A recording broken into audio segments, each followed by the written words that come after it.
Mainit na balita ngayong tanghali. Hiling na executive clemency para kay Mary Jane Veloso, pag-aaralan pa ni Pangulong Ferdinand Marcos Jr.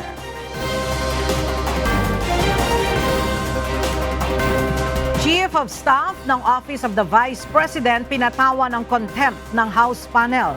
Mga mambabatas hihingi ng tulong sa PSA, NBI at PNP para ma-verify ang mga nakapirma sa liquidation ng confidential funds ng OVP.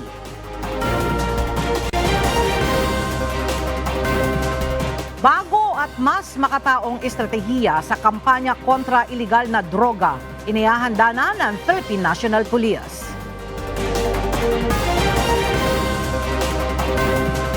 Labing dalawang vault sa sinalakay na BPO compound sa Bataan, binuksan na ng mga otoridad.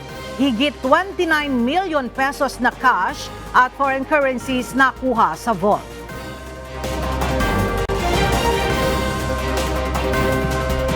Isang 13 anyos na batang lalaki na biktima ng hit and run sa EDSA busway kagabi.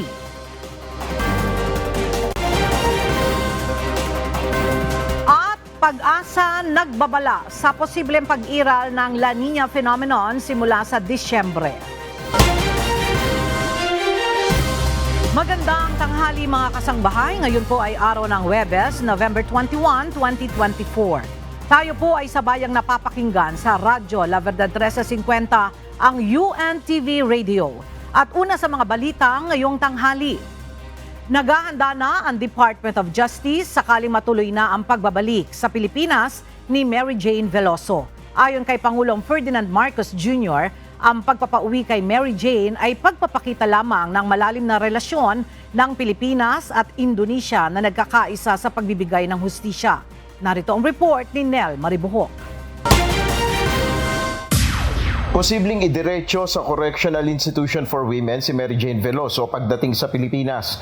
Ayon kay Department of Justice Assistant Secretary Miko Clavano, inatasan na ni Secretary Jesus Crispin Remulla ang National Bureau of Investigation na umasiste sakaling matuloy ang pagdating ni Veloso. The Secretary has already given instructions to the National Bureau of Investigation if ever and when the Mary Jane Veloso will be coming home to pick her up and bring her to the detention center of that will be decided upon. But we are looking at the Correctional Institute for Women in Mandaluyong as a possible facility that she could be transferred to. Ayon sa DOJ at Department of Foreign Affairs, pag-uusapan pa ng dalawang bansa ang magiging terms o detalye ng kasunduan para sa pag-uwi ni Veloso. Bagamat wala pa ang detalye ng kasunduan, ayon kay DFA Undersecretary Eduardo De Vega, kumpiyansa ang pamahalaang Pilipinas na mapapauwi ng bansa si Veloso, gaya ng inanunsyo na ni Pangulong Ferdinand Marcos Jr. There must be a reason for the President to be this confident. If you mean may written agreement, wala pa yung sagot. Pero sila mismo ang unang pumunta sa atin to talk about this. So we're extremely confident it will happen. And certainly our President must be privy of information which would explain his confidence. Hindi naman posible ang hiling ng pamilya ni Veloso na idiretso na ito sa kanilang tahanan. First day, no, that's not very realistic, no? Hindi po. But of course, that's a hope. Kasi kung ganun po, parang that's not a transfer. They will have officially acquitted her or released her. That's not what they promised. Hindi naman inaalis ng DFA ang posibilidad na mabigyan ng clemency si Veloso ng Indonesian President. Hindi rin tinatanggal ang opsyon na mismong si Pangulong Marcos ang magbigay ng executive clemency. In the talks with Ambassador Moralin, they were open to the possible eventual grant of clemency by our own president. There are two options. We will request while she's here for the official release from detention from the Indonesian criminal procedure system, or another one, they will allow our president to issue the clemency on the basis that she's been in detention for many years. She was a victim, as we say. There's this case happening in Nueva Ecija. That is not yet final.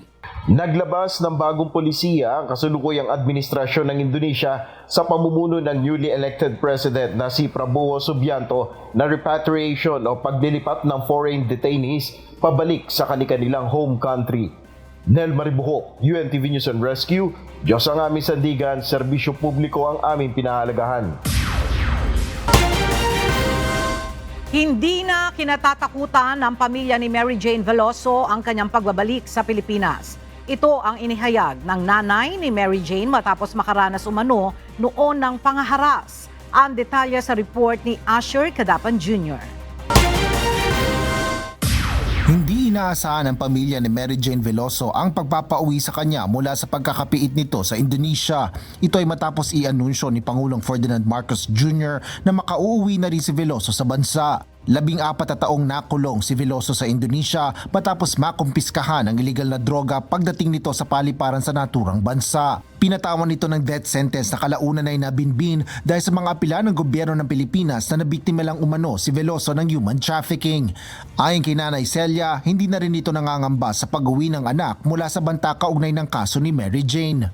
Hindi na po. Noon po talagang nasabi ko kasi nung una-unang makulong po si Mary Jane, inaharas po kami, pinapasok kami sa bahay ng mga taong armado. Kaya medyo nag-alinlangan po ako. Pero ngayon po, basta nasa isip ko ngayon, mahalaga sa akin makauwi ni anak ko. Bahala ng Panginoon kung ano po ba talaga ang mangyayari sa amin. Basta ang mahalaga po, makauwi na po si Mary Jane. Hiling na lang ng mga kaanak ni Mary Jane ay makauwi na siya sa kanilang bahay at makasama ito ngayong Disyembre. Ang hinihiling ko po sa ating Pangulo, tama naman na po yung 15 taon na paghihirap ni Mary Jane sa kulungan at talaga napatunayan naman po na biktima lang si Mary Jane dahil nakakulong na po yung may-ari, umamin na, natulan na po ng habang buhay. Sana diretso na po nila sa bahay namin si Mary Jane.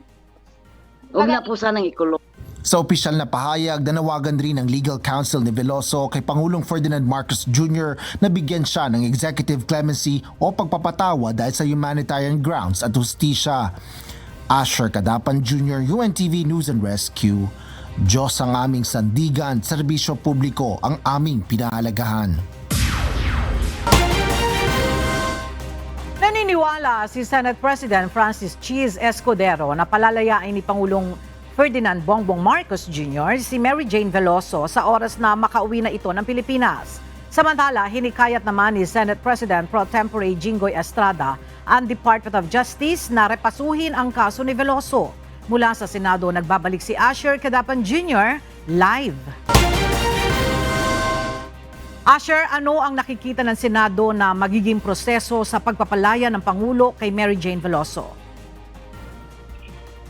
Kailangan dumaan sa parehong legal at diplomatikong proseso ang pagpapalaya kay Mary Jane Veloso. Ito ang inihayag ni Senate President Francis Cheese Escudero sa gitna ng panawagan ng pagbibigay ng executive clemency kay Veloso pag-uwi nito sa bansa mula sa piitan sa Indonesia.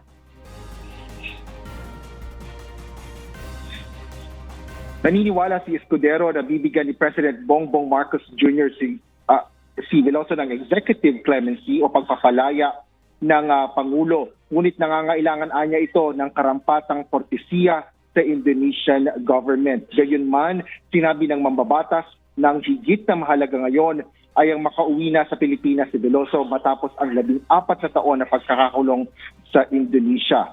Sinabi naman ni Senate President Pro Tempore Jinggoy Estrada na marapat na masusing repasuhin ang kaso ni Veloso. Bunsod nito, hinihikayat ni Estrada ang Department of Justice o DOJ na ikonsidera ang kanyang estado bilang biktima ng human trafficking. Gayon din ang pagkakasangkot nito sa isa umanong drug syndicate. Dapat anyang tingnan ang maaaring pagbibigay kay Veloso ng kalayaan o pagpapababa ng sentensya bilang isang biktima at hindi kriminal. Nagpahayag naman ng pasasalamat sina Senador Joel Villanueva, Senador Grace Poe at Senador Rafi Tulfo sa mga hakbang na sinagawa ng pamahalaan at iba pang mga kaukulang ahensya. Gayon din sa Indonesian government kaugnay nga dito sa pagpapauwi kay Mary Grace or kay Mary Jane Veloso. At sinabi din ng mga mambatas na tiniyak nila na ang patuloy na pagsuporta nila sa mga overseas Filipino workers sa pamamagitan niya ng pagpapasa ng mga batas at pag-aproba ng pondo sa mga kaukulang ahensya. Yan ang latest dito sa Senado. Balik sa iyo, Ella. Maraming salamat, Asher Cadapan Jr. Pag-aaralan ni Pangulong Ferdinand Marcos Jr. ang hiling na bigyan ng executive clemency si Mary Jane Veloso. Kasunod ito ng hiling ng kampo ni Mary Jane matapos na pumayag ng Indonesian government na ililipat na sa Pilipinas ang detensyon sa overseas Filipino worker. At para sa detalye, makibalita tayo kay Nel Maribuhok live. Nel, ano ang posisyon ng Pangulo ukol sa hinihingi na clemency ng kampo ni Veloso pagka-uwi ng Pilipinas? Yes, Ella, sa ambush interview nga kay Pangulong Ferdinand Marcos Jr. kanina sa Nueva Ecija, sinabi niya na titignan pa niya yung posibilidad na pagbibigay ng executive clemency kay Mary Jane Veloso dahil ito niya ay unang pagkakataon pa lamang na nangyari. Ayon kay Pangulong Marcos, matagal na tinatrabaho ito ng pamahalaang Pilipinas, yung kaso ni Veloso, bago pa man pumasok ang kanyang administrasyon. Ayon kay PBBM, ang tanging nagawa ng kanyang administrasyon ay mapababa ang sentensya kay Veloso. Pero ang nagawa natin, napakommute natin ang sentensya niya from death sentence to life imprisonment. Tapos ang nasunod doon ay napauwi na natin.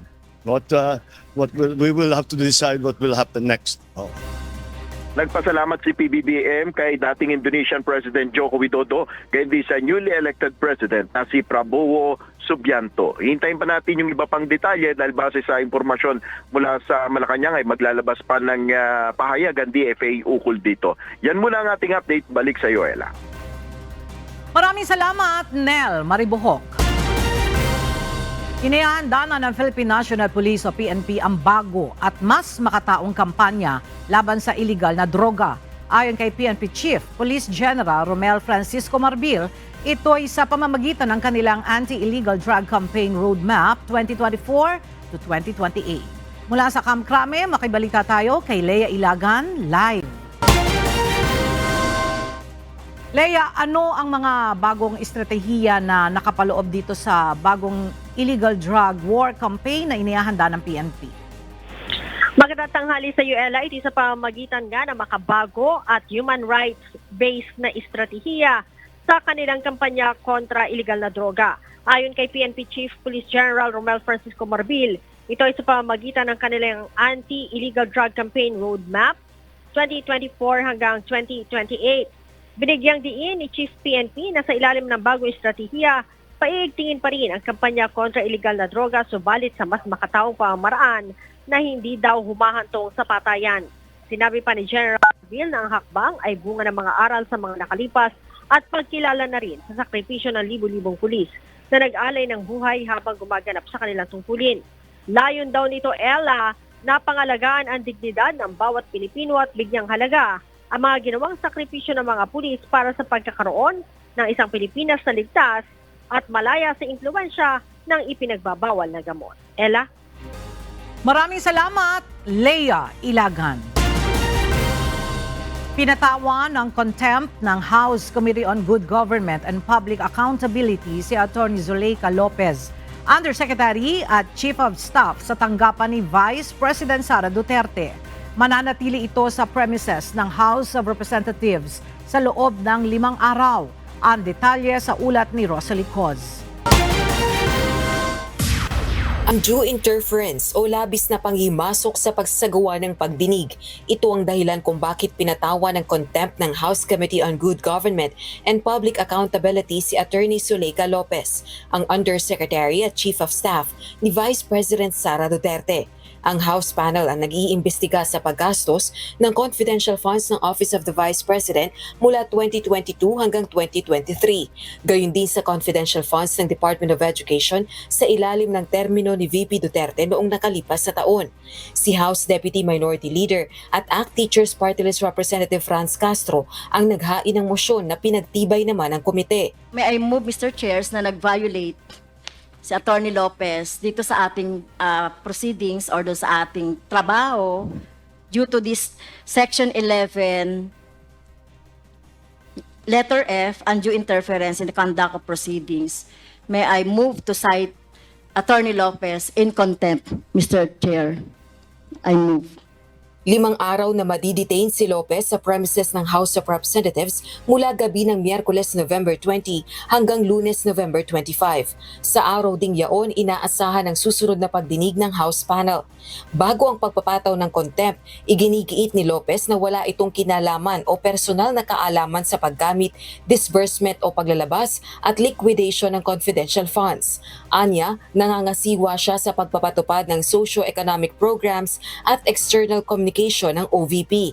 Gayunman, duda dito ang mga kongresista dahil siya ang nagpadala ng sulat sa Commission on Audit o COA upang hilingin sa komisyong huwag ipadala sa Kamara ang audit report nito kaugnay ng paggamit ng 125 million pesos na halaga ng confidential funds ng OVP noong December 2022. That letter does not in any way seek to undermine the power of Congress as regards matters regarding to the power of the purse. It is not. It is simply a request to the Commission of Audit, given that there is still an ongoing audit investigation. That's why we requested that since hindi pa naman po natatapos yung audit, hindi naman po din tama na ibibigay na muna yung ganung documents. But Attorney Lopez, that is not a call for you to make. Right? Your Honor, it was Precisely because you are the agency that is being investigated. That's totally uncalled for. You're asking another agency not to cooperate with Congress when an ongoing investigation is happening. Bukod kay Lopez, pinatawan din ng contempt at iniutos ang pag-aresto sa 4 pang OVP officials na tumatangging dumalo sa legislative inquiry. 2 rito ang special disbursing officers para sa confidential funds ng OVP at ng DepEd. Samantala, nagpapatulong na ang House panel sa Philippine Statistics Authority, National Bureau of Investigation at Philippine National Police. Ito ay upang suriin ang mga questionableng resibo sa liquidation ng confidential funds ng OVP at DepEd. Kabilang narito ang signatories na ang pangalan ay Mary Grace Piatos at Kokoy Villamin. Rosa Licoz, UNTV News and Rescue. Diyos ang aming sandigan, serbisyo publiko ang aming pinahahalagahan. Bilang bahagi ng 89th founding anniversary ng Office of the Vice President, personal na pinangunahan ni Vice President Sara Duterte ang OVP Thanksgiving activity sa OVP Caraga Satellite Office kahapon, November 20. At matapos ang nasabing aktibidad ay nagpaunlak naman ng interview ang Vice Presidente kung saan sinagot niya ang ilang mga issue kaugnay sa kanya. Ang detalye sa ulat ni Jed Neresina. Tumangging magbigay ng pahayag si Vice President Sara Duterte hinggil sa pag-aalok ng ilang lider ng Kamara ng 1 milyong pisong gantimpala para sa anumang impormasyon kaugnay kay Mary Grace Piatos. Sinabi ng Vice Presidente na hindi niya pa nakikita ang mga acknowledgement receipt na isinumite ng Office of the Vice President sa Commission on Audit kaugnay ng ginastos nito sa confidential funds. Sa isang panayam sa Butuan City, pinaliwanag ni VP Duterte na ang mga dokumento sa confidential funds ng OVP ay isinusumiting direkta sa COA ng Special Disbursing Officer o SDO at hindi dumadaan sa kanya. So hindi ako makakomment, lalong-lalo na hindi namin alam kung paano pinroseso ang pagbigay ng copies ng ARs or ng submissions namin sa COA to the House of Representatives and sino ang nag-handle noong mga documents. Matatandaang sa isang pagdinig ng House Committee on Good Government and Public Accountability, sinabi ng COA na ang OVP at Department of Education ay nagsumite ng mga dokumentong may maling petsa, mga pirma na walang pangalan, at mga hindi mabasa ang pangalan ng mga signatory sa confidential funds nito noong 2022 at 2023. Samantala, pinili rin ng ikalawang Pangulo na hindi magsumite ng affidavit sa House panel na nagsasagawa ng investigasyon ukol sa paggamit ng kanyang pondo matapos magpahayag ang mga mambabatas na hindi ito magiging sapat upang masagot ang kanilang mga katanungan. Sabi nila, insufficient daw and hindi nila tanggapin. So hindi na rin ako nagsabit. Hindi na rin ako nag-aksayang gumawa pa ng affidavit. So padayon lang sila sa ilahang debate. O padayon lang po ng bagyo sa ilaha, ang bagyo sa pag-agi din sa atua. Hindi dumalo si Vice President Duterte sa pagdinig ng House Committee on Good Government and Public Accountability patungkol sa paggamit ng confidential funds ng Office of the Vice President at Department of Education kahapon November 20. Nasa Gingoog, Misamis Oriental si VP Sara kung saan pinangunahan niya ang OVP Thanksgiving activity ng Caraga Satellite Office at namahagi ng gift pack sa mahigit 3,000 benepisyaryo. Jed Neresina, UNTV News and Rescue. Diyos ang aming sandigan, serbisyo publiko ang aming pinahahalagahan. Isang nakaupong barangay chairman umano sa Cagayan de Oro City sa Mindanao Region ang may pakana sa irregular na pagdami o pagtaas ng bilang ng mga bagong botante sa isang lugar doon. Samantala, kinondena ng komisyon ang pagpaslang sa isang tatakbong vice mayor sa South Cotabato. Narito ang report ni Dante Amento. Inaasahang kakasuhan ng disqualification ng Commission on Elections o COMELEC ang isang incumbent barangay chairman sa Cagayan de Oro City sa Mindanao Region. Ito ay dahil sa umano'y kinalaman nito sa pagtaas ng bilang o irregular surge ng mga botante sa isang lugar doon. Sadyang tumaas ng sobra ang bilang ng mga botante doon sa isang barangay. At ang culprit nito ay ang massive issuance ng barangay certification. Teka muna, doon sa lugar na yan, mukhang tumatakbo mismo yung barangay chairman na congressman. Ang paniniwala ng komisyon, gagamitin niya ito sa halalan dahil ang nasabing barangay chairman ay tumakbo rin bilang congressman. Nakinabang ka sa sarili mong maling gawa. Hindi po dapat ginagawang katawa-tawa rin o winawalang hiya yung registration process natin. Dagdag pa ng COMELEC, kasama rin sa kanilang iniimbestigahan ang irregular na pagtaas ng bilang ng botante sa Makati, Tawi-Tawi at San Juan City. Samantala, kinundi na naman ng COMELEC ang pagpatay sa isang tumakbong vice mayor sa South Cotabato na si Jose Osorio. Pero sa ngayon anya ay hindi pa nila ito saklaw dahil hindi pa naman panahon ng eleksyon. Hindi pa rin maikukonsidera na election-related violence ang nasabing insidente. Wala pa po kaming kapangyarihan sa kasalukuyan. Ang kapangyarihan po namin ay papasok pa lamang sa Enero. Yan po ang tinatawag na election period. Wala po kaming kapangyarihan maglagay sa COMELEC control sa kahit anong parte ng ating bansa. Dante Amento, UNTV, News and Rescue. Diyos ang aming sandigan, serbisyo publiko ang aming pinahahalagahan. Pagkatapos na ihayag ni US Defense Chief Lloyd Austin na may grupo ng mga Amerikanong sundalo sa Palawan nitong Martes, kinumpirma na rin ng US Embassy sa Maynila ang pagkakaroon ng US Task Force Ayungin. Ang detalye sa ulat ni Ryan Lacanlale. Kinumpirma ng Embahada ng Estados Unidos sa Maynila ang US Task Force Ayungin. Sa isang mensahe, sinabi ng US Embassy na ang Task Force Ayungin ay nagpapalakas sa koordinasyon at interoperability ng alyansa ng United States at Pilipinas sa pamamagitan ng pagpapahintulot sa puwersa ng Estados Unidos na suportahan ang sandataang lakas ng Pilipinas sa mga aktibidad nito sa South China Sea. Sa pahayag ng Joint U.S. Military Assistance Group o JUSMAG Public Affairs Office, sinabi nito na ang trabaho ng mga sundalong Amerikano sa Palawan ay magbigay ng technical assistance sa pamamagitan ng information sharing. Pinalalakas dito ang kakayahan ng mga Pilipinong sundalo sa maritime domain awareness na mahalaga sa pagpaplano at pagpapatupad ng mga programa at aktibidad sa West Philippine Sea. Una nang inihayag ni US Defense Secretary Lloyd Austin III ang tungkol sa pagkakaroon ng sundalo ng Amerika na bahagi ng isang task force na nakapangalan sa isa sa mga pinagtatalo ng bahura sa West Philippine Sea. Sa kanyang post sa social media na X, sinabi ni US Defense Secretary Austin na binisita niya ang Command and Control Fusion Center na nasa Western Command Headquarters ng Armed Forces of the Philippines sa Palawan. Nakausap niya dito ang mga sundalong Amerikano na bahagi ng US Task Force Ayungin. Pinasalamatan niya ang mga ito sa kanilang sakripisyo alang-alang sa alyansa ng Amerika sa rehiyon. Walang nabanggit ang opisyal kung para saan ang military task force.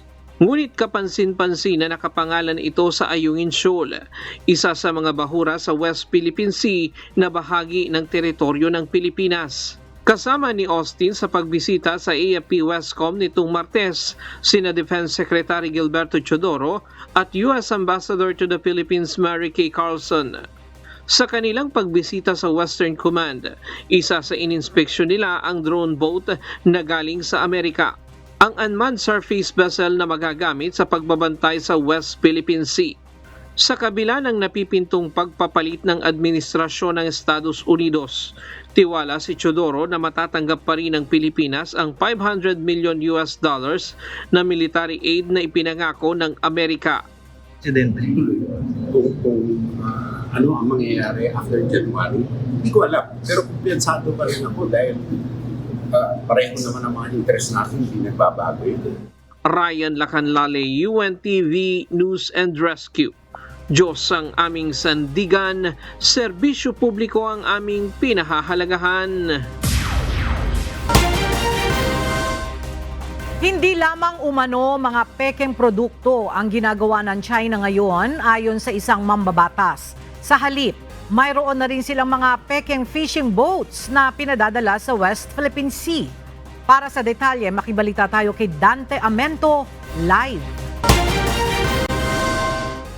Dante, para saan daw ba yung mga pekeng bangkang pangisda ng China?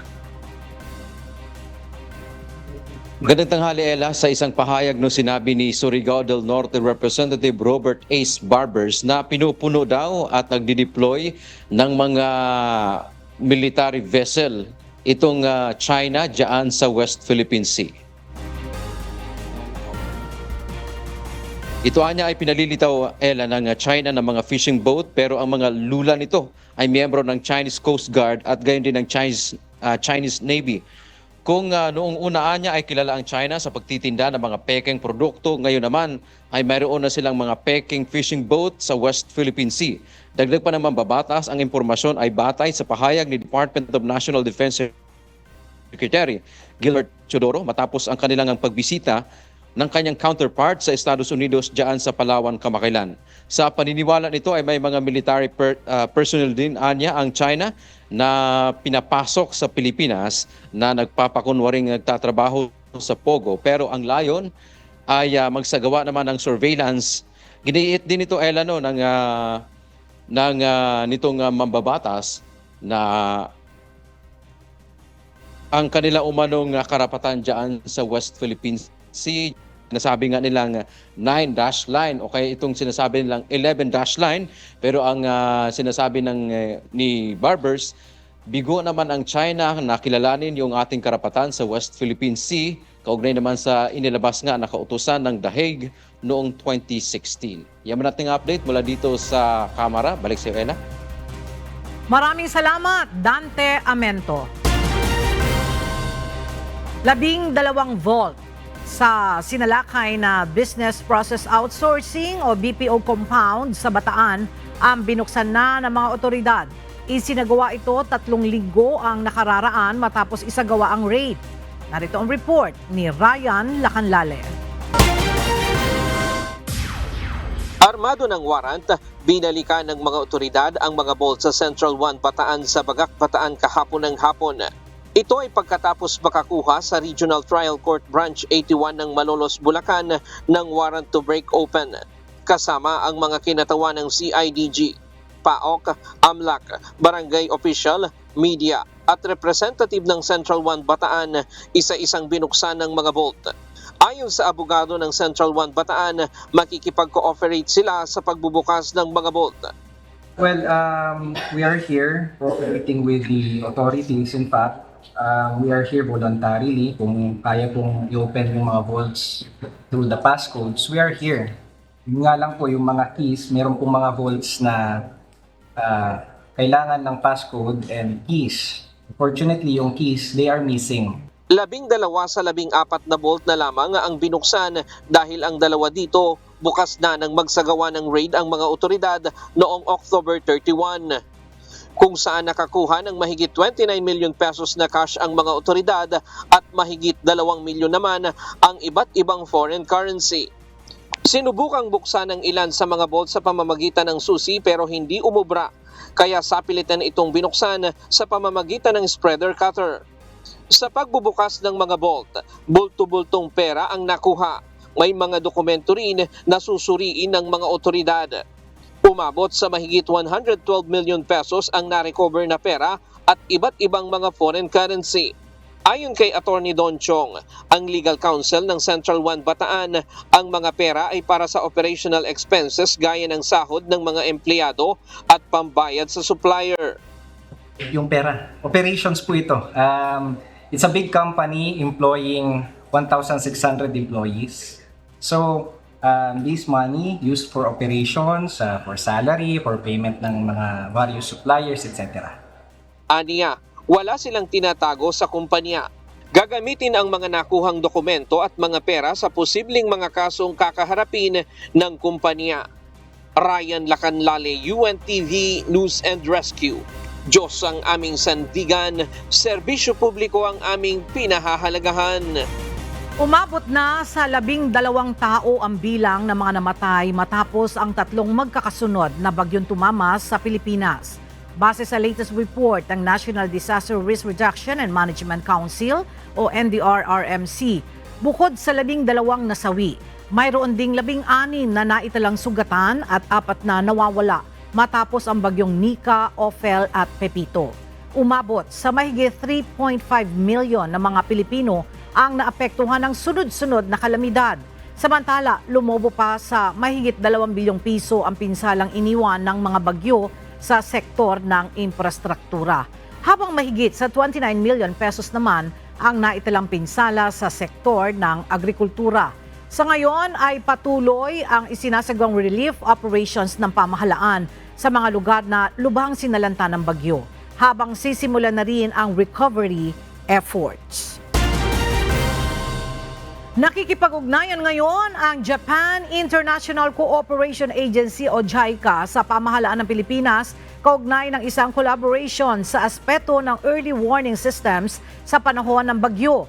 Sa isang courtesy call kay President Ferdinand Marcos Jr., pinuri ni JICA President Dr. Tanaka Akihiko ang performance ng pamahalaan pagdating sa pagharap sa nakaraang magkakasunod na bagyo na nakaapekto sa bansa. Partikular na binigyang pansin ni Tanaka ang mababang rate ng casualty sa Pilipinas kahit pa sunod-sunod ang naranasang sama ng panahon. Ayon kay Dr. Tanaka, nais ng JICA na magkaroon ng malalimang konsultasyon sa Pilipinas kaugnay ng disaster risk reduction na isa sa pinatututukan at nais iprioridad ni Japanese Prime Minister Shigeru Ishiba. Isa rin ang Japan sa mga bansa sa Asia na nakararanas ng matitinding kalamidad gaya ng bagyo at lindol. Maaaring wala nang pumasok na bagyo sa Philippine Area of Responsibility hanggang matapos ang buwan ng Nobyembre. Gayunman, nagpahayag ang Pag-asa na may 74% probability na magsimula na ang weak o mahinang La Nina sa bansa pagdating ng Disyembre at Enero na maaaring tumagal hanggang unang quarter ng 2025. Ayon kay Pag-asa Climate Monitoring and Prediction Section Chief Ana Solis, nagpapatuloy ang La Nina-like conditions sa Tropical Pacific. Dagdag pa nito, asahan ang above normal rainfall sa susunod na buwan lalo na sa silangang bahagi ng bansa dahil sa pag-iral ng northeast monsoon at iba pang weather disturbances.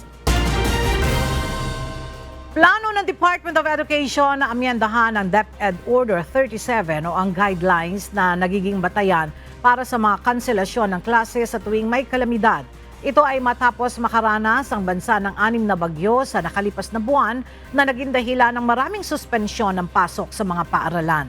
Layunin ang pagbabago na balansehin ang kaligtasan ng mga mag-aaral at pangangailangan ang maibsan ang epekto ng learning crisis. Ayon sa datos ng DepEd, umabot na sa 36 school days ang nawala sa Cordillera Administrative Region mula Hulyo. Kabilang sa mga solusyon na tinitingnan ng kagawaran para matugunan ang learning loss ay ang pagsasagawa ng mga makeup classes, mahabang oras ng klase at maikling academic break. Nagdeklara na ng state of calamity ang isang probinsya at 3 munisipalidad sa Cordillera, bunsod ng matinding pinsalang tinamo sa 3 magkakasunod na bagyong tumama sa bansa. Mula sa Baguio City, makibalita tayo kay Grace Doctolero live. Grace, ano-anong mga lugar sa Cordillera ang nagdeklara na ng state of calamity?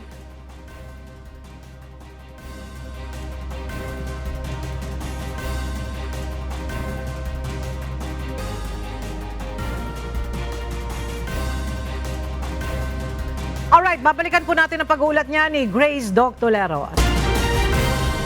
Nagbabayanihan na ang mga electric cooperative sa Bicol Region kasama ang taga-ibang rehiyon upang agad na maibalik ang supply ng kuryente sa Catanduanes matapos ang matinding pinsala ng bagyong Pepito.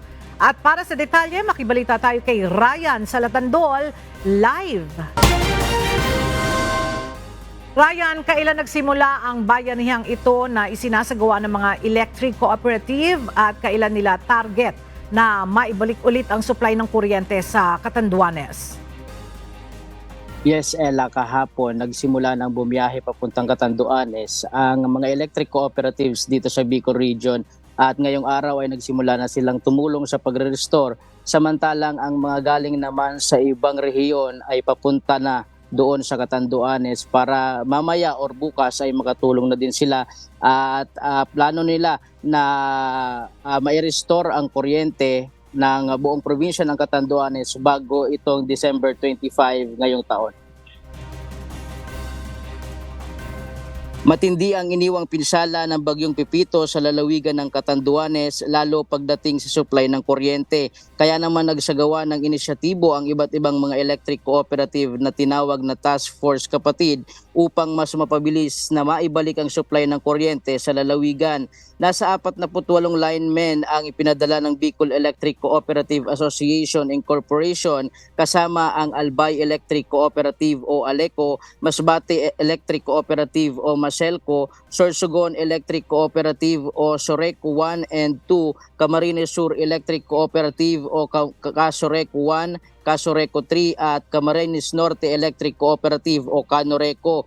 Kaysa rin dito ang National Electrification Administration o NEA at ang Federation of Rural Electric Cooperatives na binuo ng Philippine Rural Electric Cooperative Association o PELRECA. Maging ang Eastern Visayas at Calabarzon ay nagpadala na ng nasa 155 linemen bilang pakikiisa sa bayanihang ito. Sa ngayon ay meron pa lamang 13.74% na mga kabahayan ang na-restore ang power supply, katumbas pa lamang ito ng 8,335 na connections sa buong bilang merong 60,657 ang consumer connections sa buong probinsya at meron pang 53,322 ang hindi pa naibabalik. Sa mga bayan, nakapag-restore na ng supply ng kuryente ang Batu na may 25.93% o katumbas ng 7 barangay. Sa San Miguel na may 12.50%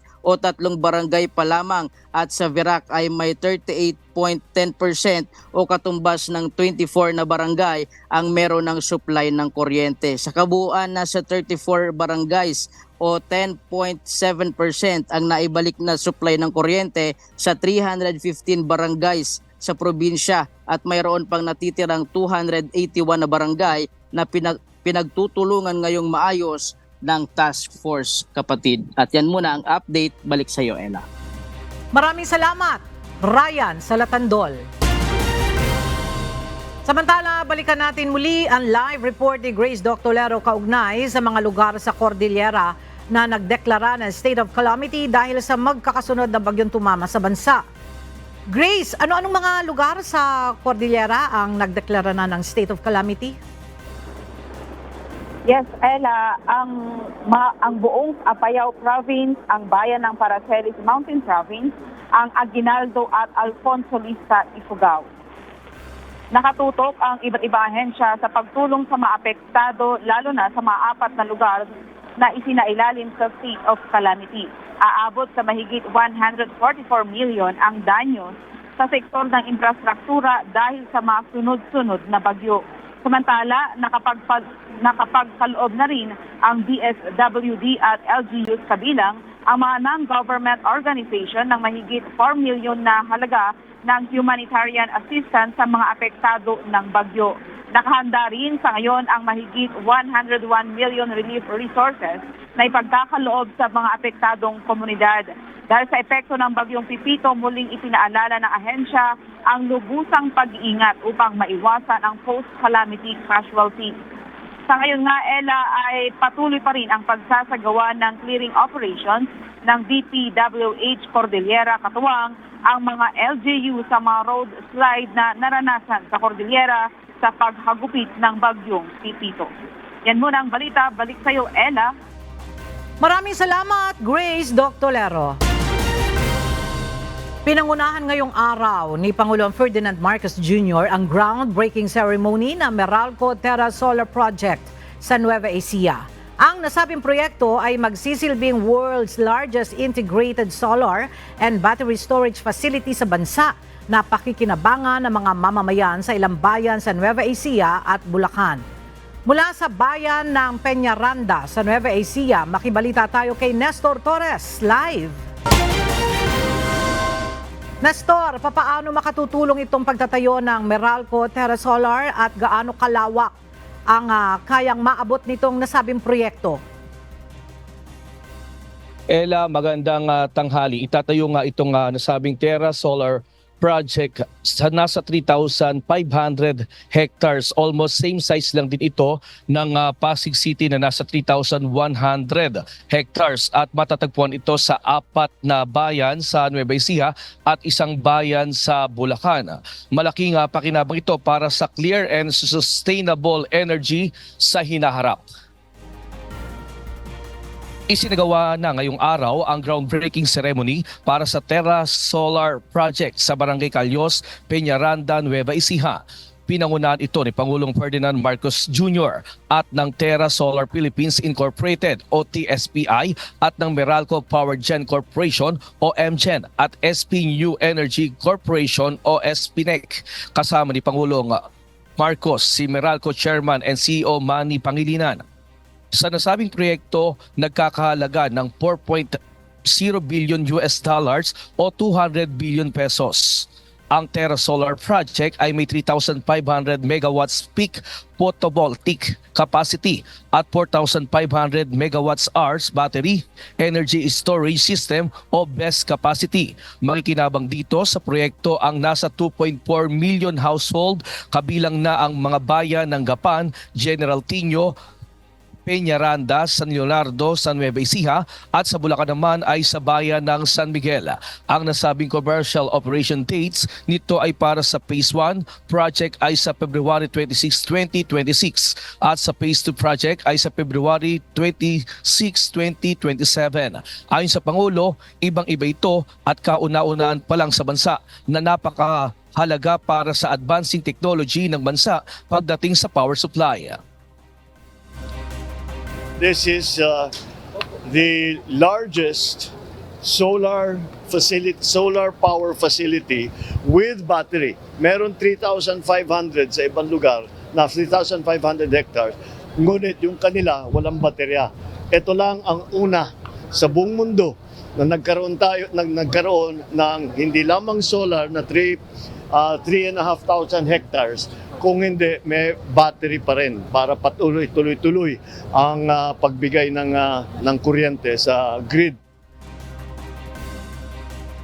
Ayon naman kay Manny Pangilinan, Meralco Chairman and CEO, malaki ang matitipid ng nasabing Terra Solar Project dahil hindi na kailangan pa ng fuel sa naturang proyekto. It impacts the energy mix of the country tilts it more towards renewable, and at the same time it goes a long way towards achieving some degree of energy independence kasi we don't import the fuel, walang fuel ito di ba? Sa araw lang ito, kanya it's a big step towards energy independence also for the country. Ayon naman kay Dennis Jordan M. Grina, President and CEO, ang nasabing solar panel ay kayang mag-generate ng electricity kung saan yung ilalagay sa battery na nagsusupply naman ng kuryente. Samantala sa nasabing Meralco Terra Solar Project ay nangangailangan ngayon ng 10,000 na mga empleyado bago ito tuloy ang matapos sa 2027. At Yamonte Latest Live, balik sa iyo, Ella. Maraming salamat, Nestor Torres. Isinusulong ngayon sa Kamara ang isang panukalang batas na layong bigyan ng job opportunities ang ating mga lolo at lola na may kakayahan pa o nais pang magtrabaho. At para sa detalye, makibalita tayo kay Mia Alonzo live. Mia, ano ba ang nilalaman nitong panukalang batas na ito at may pag-asa bang makapasa ito sa mababang kapulungan ng Kongreso?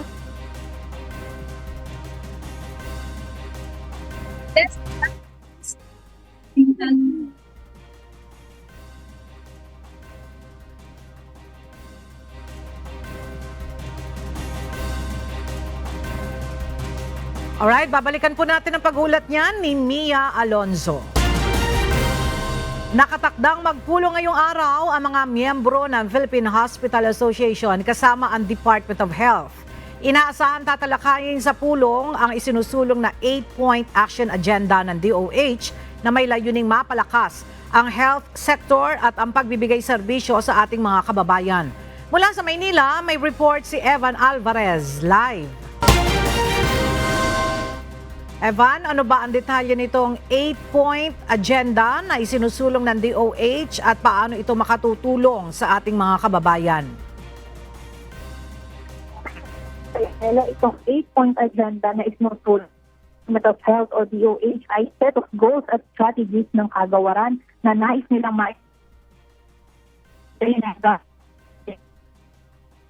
at ang kalusugan sa bansa.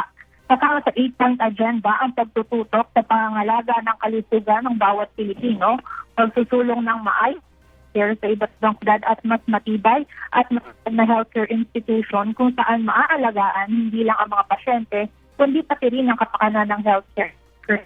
Kasama sa pagtitipon ng mga miyembro ng Philippine Hospital Association na mahahagi sa kanila ang mga agenda pati na ang kanilang mahalagang partisipasyon. Sa tulong ng DOH ang 8-point agenda ay maabot at maiparamdam sa bawat Pilipino na mayroon silang access sa maayos na healthcare. Sa katuluyan ay nagbibigay ng kanyang keynote speech si Health Secretary Doro Herbosa.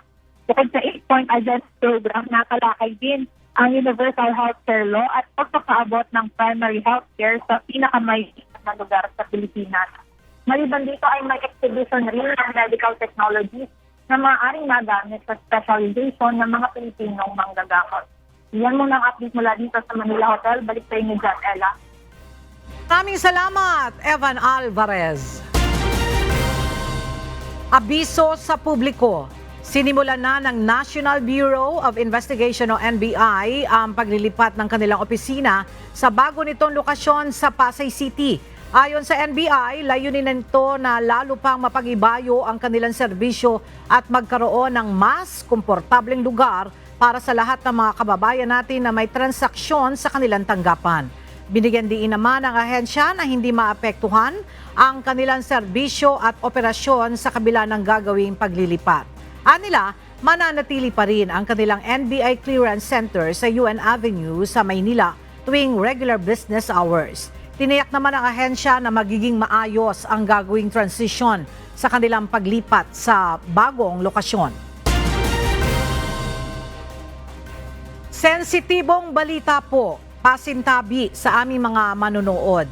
Isang menor de edad ang nabiktima ng hit and run sa EDSA busway kagabi. Nasawi ang biktima habang patuloy pang iniimbestigahan ng mga otoridad ang insidente. Mula sa Maynila, alamin natin ang detalye kay JP Nunez live. JP, may lead na ba ang mga otoridad kung sino yung nakabangga sa biktima? Ella, doon sa picture na sinend ng Special Action and Intelligence Committee for Transportation o SAIC, isang pulang bus yung nakabangga sa menor de edad na biktima. Sa ngayon, nagre-request na sila ng CCTV footage mula sa Metropolitan Manila Development Authority o MMDA para sa ginagawang investigasyon. Kagabi nga ng 11:50 PM, isang menor de edad yung na-hit and run sa EDSA busway. Nangyari ang insidente sa bandang northbound ng busway sa pagitan ng Muñoz Station at Kaingin Station sa Quezon City. Dead on the spot ang biktima na isang teenager na taga Caloocan City. Sinubukan pa itong respondehan matapos ng aksidente pero wala na itong buhay kaya isinakay na din sa funeral service kalaunan. Batay sa initial report ng mga otoridad, 3 teenager ang tumawid sa busway kagabi at yung isa nga sa kanila yung nasagasaan. Nakatira umano sa Center Island ang biktima kaya tumatawid sa EDSA busway. Sa ngayon, nagsasagawa na ng investigasyon ng pulisya sa insidente para matukoy ang driver ng bus. Paalala naman ng SAIC sa pedestrian na gamitin ang tamang mga footbridge. Sa mga bus driver naman ay dapat magdoble ingat upang maiwasan ang kahalintulad na insidente. Yan muna ang ating latest live. Balik sa'yo, Ella. Alright, maraming salamat, JP Nunez.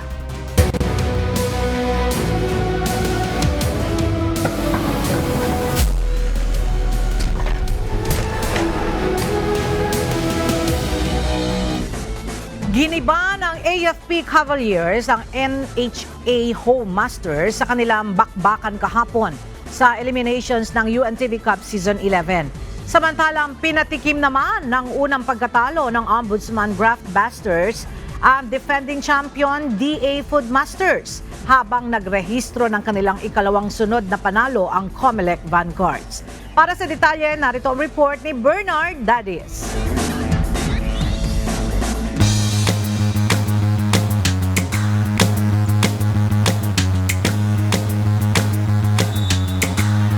Tuloy-tuloy ang magandang momentum ng Comelec Vanguards ngayong eliminations ng Season 11 ng UNTV Cup. Naitala ng Comelec ang kanilang ikalawang sunod na panalo laban sa DOJ Beacons sa sagupaan kahapon sa Nova Desi Convention Center sa Quezon City. Sumandig ang Vanguards kina Kenny Isik na kumolekta ng 16 points at tig-4 na rebounds at steals. At kay Jemwell na Mukatkat na tumikada ng 13 points, 8 boards, 5 dimes at 3 steals. Ginawa lang po namin yung game plan namin na to press the DOJ kasi yung alam po namin na medyo kulang sila sa guard, so yun yung tinake advantage po namin. Sobrang saya po namin sa Comelec. Lalong-lalo na po no, una at pangalawang laro namin nakuha namin ngayon. At ang gagawin na po namin sa next game is dudublihin pa namin yung aming makakaya po sa laro. Dinumina ng Comelec ang first quarter with 11 points advantage, 27-16 sa pangunguna ni Brian Joseph Ramirez at Vincent Corrador na may combined 11 points. Inalagaan niya ng Comelec at the end of first half, 48-32. Lumobo pa sa 16 points ang hinahabol ng DOJ. Third kanto na ibaba ng DOJ ng kaunti ang lamang, 62-50. Last quarter, pumutok ng 9 points si Namukatkat kabilang ang 2 out of 3 beyond the arc para pahirapan ng makadikit pa ang DOJ hanggang sa maubos na ang oras, 81-64. Panalo ang Comelec Vanguards. Sa ngayon, may malinis na 2-0 win-loss record ang Comelec habang may 2 talo na ang DOJ.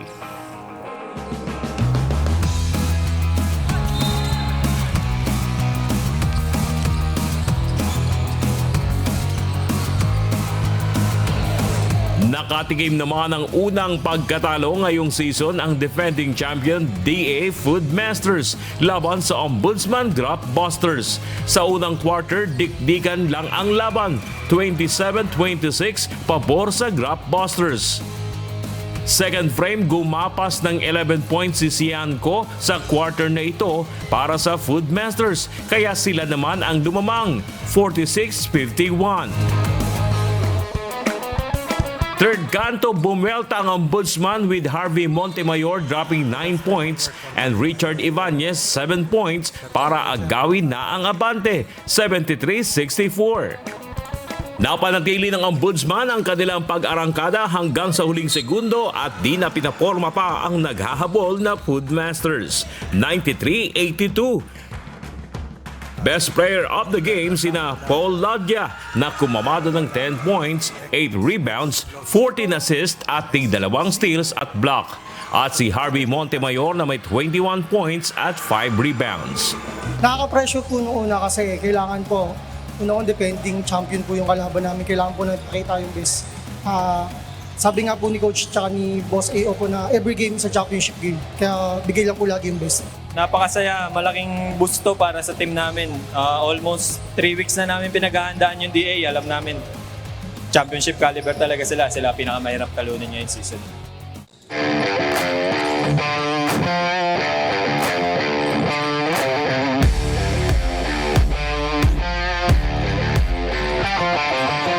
At sa third game, binomba ng husto ng AFP Cavaliers para tibagin ang NHA Home Masters sa kanilang bakbakan kahapon na nagtapos sa score na 81-71. Nanguna sa opensa ng AFP si Airman First Class Darwin Cordero na pumutok ng 21 points, 5 rebounds at assist at 4 na steals. At si Sergeant Romeo Almirol na rumatrat ng 15 points at 12 rebounds.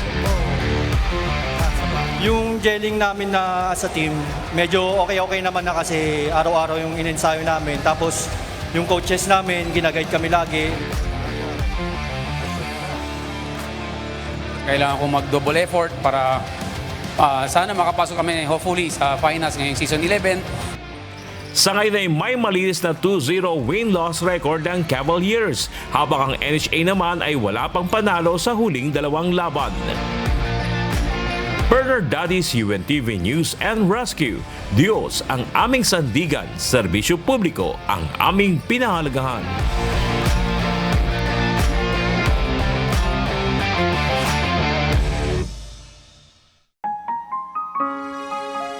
At sa ating iiwang mga salita ng Diyos na ating sandigan mula sa aklat ng Mateo 5:44 hanggang 45 na nagsasabi, "Dadapwat, sinasabi ko sa inyo, ibigin niyo ang inyong mga kaaway at idalangin ninyo ang sa inyo'y nagsisiusig, upang kayo'y maging mga anak ng inyong Ama na nasa langit. Sapagkat pinasisikat niya ang kanyang araw sa masasama at sa mabubuti at nagpapaulan sa mga ganap at sa mga hindi ganap."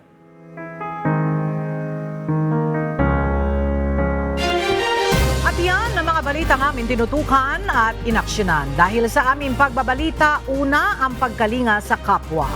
UNTV CNews, may balita saan man panig ng daigdig. At dito sa UNTV, Diyos ang aming sandigan, serbisyo publiko ang aming pinahalagahan. Magandang tanghali.